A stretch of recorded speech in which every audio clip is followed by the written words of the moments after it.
We begin this Monday evening with breaking news out of Springfield as the Thunderbirds have officially canceled their upcoming 2021 season. Good evening, everyone. I'm Chris Pisano. And I'm Jordyn Jagolinzer. Western Mass News reporter Kayla Burton is live for us at the Mass Mutual Center with the very latest. Kayla? Chris and Jordan, just last week, the American Hockey League announced that it would start its season up on February 5th, but we're told the reasoning for the Thunderbirds cancellation this season has to do with both money and COVID concerns. The Thunderbirds dealing with a whole lot this season, dealing with a roller coaster ride amid the pandemic, to say the least. Last season came to an abrupt end due to COVID-19, and this season has already been delayed by several months.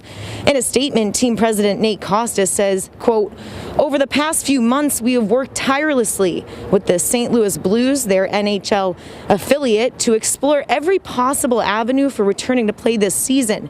He goes on to say, unfortunately, due to the health and safety concerns, travel logistics, new player supply rules, and other considerations, we collectively determined that it was in the best interest of all parties to opt out for this season. Costa also mentioning money being a burden this year without being able to secure any income with no fans in the stands. He says, quote, "As an independently owned franchise, our foremost obligation is to ensure that our team is financially viable for the long term, something that is not possible without game day revenue." Costa says he and his team are also already focused on the next season and gearing up to make sure that they do have a season in order to prevent something like this from happening again. For now, live in Springfield, Kayla Burton, Western Mass News. Kayla, thank you for that live report. Now at 6, the suspect who's accused of setting fires at the Martin Luther King Jr. Church in Springfield is now set to face the judge tomorrow. This is a new effort to rebuild the destroyed church was announced today. Western Mass News reporter Audrey Russo joins us live in Springfield with more. Audrey? Dushko Volchev was arrested days ago in Pittsfield, and tomorrow he'll face a judge on the attempted arson charges. He's accused of trying to set this church on fire 3 times, once on December 13th and twice on December 15th.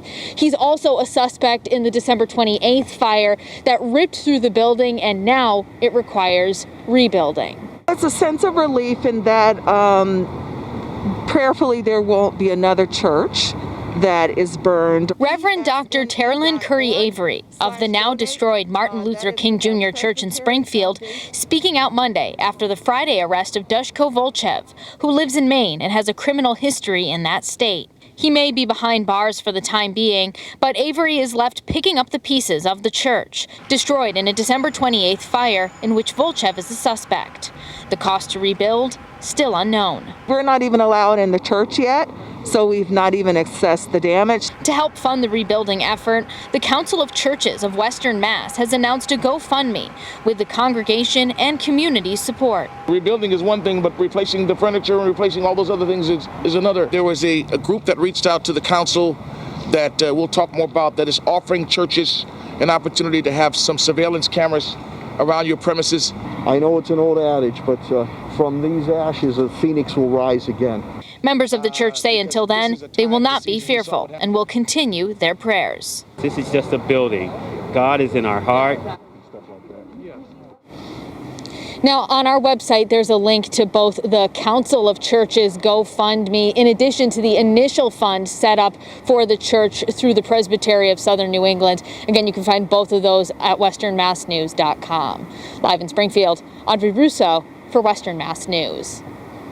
Audrey, thanks for that live report. The man who's accused of shooting a state police trooper in Springfield on New Year's Eve faced the judge at Springfield District Court. Western Mass News reporter Sarah Grinelli joins us live in Springfield with more on what she learned about the suspect today. Sarah?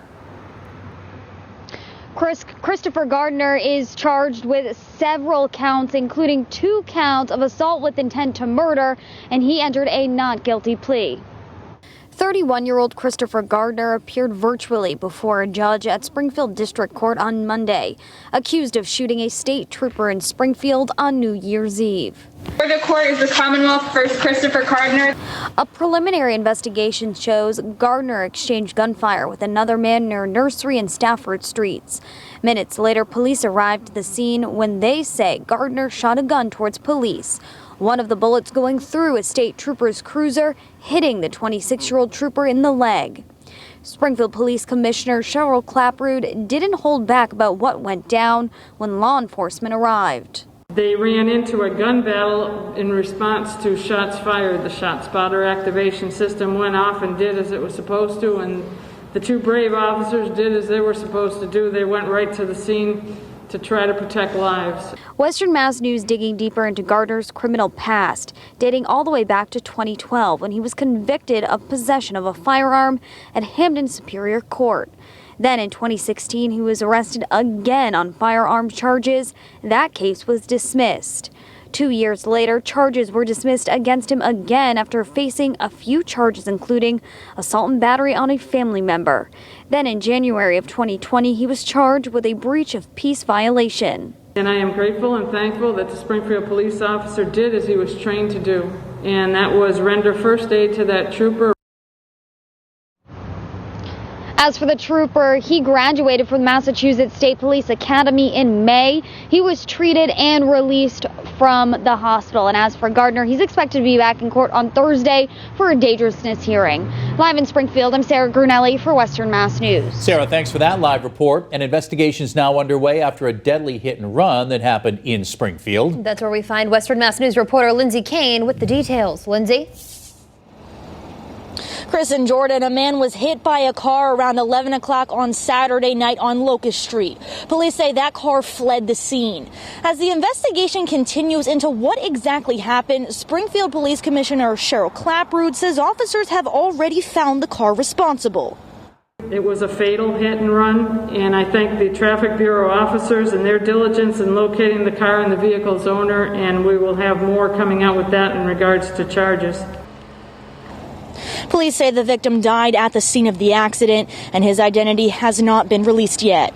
We are expecting more information to come out of the district's attorney's office. We will bring you the very latest on air and online as we continue to learn more. Live in Springfield, Lindsay Kane, Western Mass News. Well, low pressure did bring us a little bit of snow last night, made for some slippery road conditions, around 1 to 2 inches, I think, in most locations. And we really didn't see anything higher than 2 inches come in from anywhere across Western Mass. So a fairly weak system that didn't really bring us a whole lot, but made for a picturesque day out there. Now, currently in Springfield, a lot of that snow has melted, might have just a little bit here and there, but temperatures have dropped now down below freezing. We're 29 as we look out from our MGM studios. You can see the courtyard all lit up very pretty there, but really no snow on the ground. But if things are still wet, say your neighborhood roads, your neighborhood sidewalks, watch out for some developing black ice, everything refreezing tonight as temperatures keep dropping back toward the 20s. Right now, still above freezing in Greenfield, but Northampton's down to 29. So is Springfield. Westfield's dropped down to about 28. Wind is staying light to calm. We will have a little bit of a light breeze coming in out of the north through the rest of the night tonight. So not really producing too much of a wind chill, but just a little breeze makes a difference. So right now the wind chills have dipped into the lower 20s here across the lower valley. Now we do have some cloud cover around, and I think we will have scattered to patchy clouds during the overnight. Still going to get chilly though. I think a lot of us will drop back down toward the middle 20s, but just through the evening, skies should turn partly cloudy closer to midnight. Breezes again staying light out of the north. Keep in mind if you're an early riser. Most of the time I talk about you can view the International Space Station during the evening, but this week it's actually going to be visible early in the morning. So 6:04 a.m. for about 3 minutes at a 70-degree height, you'll be able to see it pass almost directly overhead. We should have partly cloudy skies in the morning, so you should have a decent view, but remember, it'll be cold. We'll start off in the middle 20s in the morning, and then highs return to the middle and upper 30s in the afternoon. We'll take a look at how the rest of your week is shaping up in just a few minutes. Back to you.